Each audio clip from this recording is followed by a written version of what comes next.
विद्यार्थी मित्रांनो, आपण दरवर्षी 1 मेच्या दिवशी निकाल पत्रक दिला जातो आणि पुढच्या शैक्षणिक वर्षाची सुरुवात ही जून महिन्यामध्ये होते। या वर्षाची शैक्षणिक वर्षाची सुरुवात 15 जून 2024 रोजी सकाळी 7:20 तुमची शाळा आहे। तसंच इयत्ता 5वी पासून ते इयत्ता 10वी पर्यंत आपल्या विद्यालयामध्ये मराठी माध्यमाचा प्रवेश दिला जातो। तसं तुम्ही आजूबाजू शेजारी पालकांना सगळ्यांना सांगायचं आहे की आपल्याकडे इयत्ता 5वी पासून 6वी 7वी 8वी 9वी 10वी अशा सर्व विद्यार्थ्यांना सगळ्यांना प्रवेश दिला जातो। शासनाच्या निकषाप्रमाणे जे लाभ असतात ते लाभही सगळ्यांना दिले जातात। 5वी ते 8वीच्या विद्यार्थ्यांना पुस्तके मोफत दिली जातात। 5वी ते 8वीच्या विद्यार्थ्यांना शालेय पोषण आहार सगळ्यांना दिला जातो। त्याप्रमाणे एसटी कॅटेगरीच्या सर्व विद्यार्थ्यांना सुवर्ण महोत्सव शिष्यवृत्ती मिळते।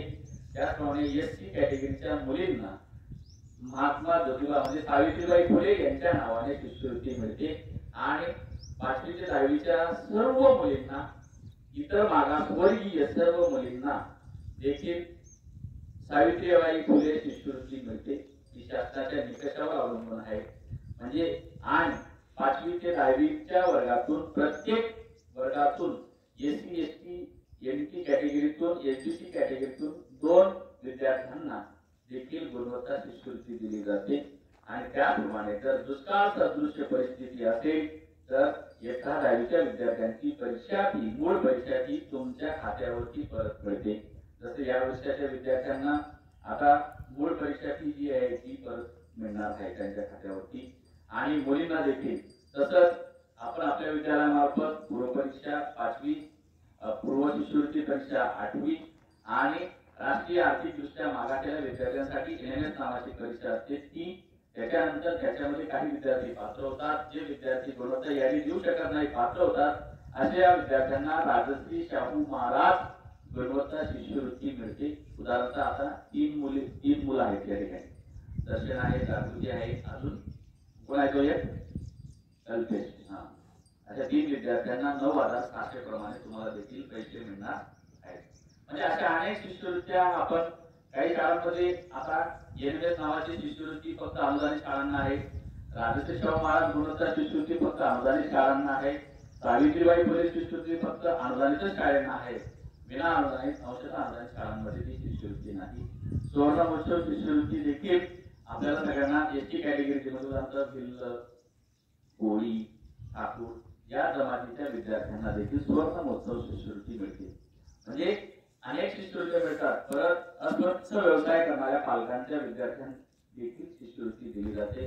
उदाहरणार्थ आपल्या गावामध्ये 2-4 विद्यार्थी आहेत, त्या विद्यार्थ्यांना देखील शिष्यवृत्ती मिळते।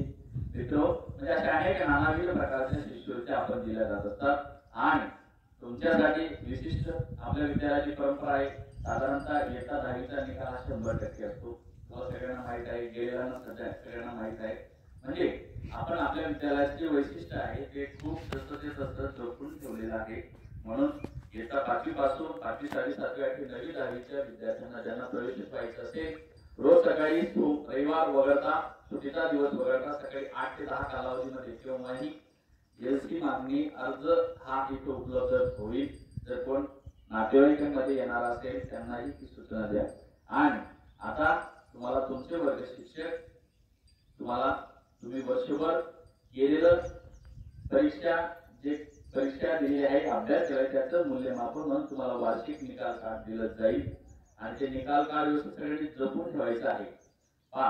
एक विद्यार्थी होता आमच्याकडे, तो विद्यार्थी आमच्याकडून मला वाटतं 9वीला गेलेला होता। तो 10वीला परीक्षेला आला नव्हता, नंतर दुसऱ्या वर्षी आला, 10वीला बसला, 10वी पास झाला आणि सुदैवाने तो विद्यार्थी गुजरात राज्यामध्ये सुरत महानगरपालिकेमध्ये तो त्या कुठल्यातरी डिपार्टमेंट मध्ये 4th श्रेणी कर्मचारी म्हणून नोकरीला लागला म्हणजे हाय आले आहे।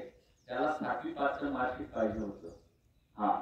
7वी पासचं मार्कशीट पाहिजे होतं, त्याची फोनवर फोन यायची, पण सुदैवाने वर्ग शिक्षक जे ज्या दिवसापासून आले तेच आहेत आणि तेही बदलले नाही। हेडमास्टरची जे सगळे तेच आहेत, कोणी बदललं नाही।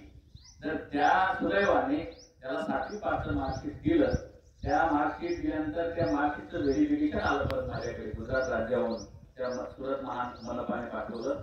पण त्या 7वी-5चं मार्कशीट जसं जसं दिलं आणि जसं पहिले दिलं होतं तसंच दुसऱ्याने पण दिलं, त्याला डुप्लिकेट म्हटलं नाही. आणि आज तो विद्यार्थी सुदैवाने सुरत मनपामध्ये आज चांगल्या प्रकारे चतुर्थ श्रेणी कर्मचारी म्हणून नोकरी करत आहे.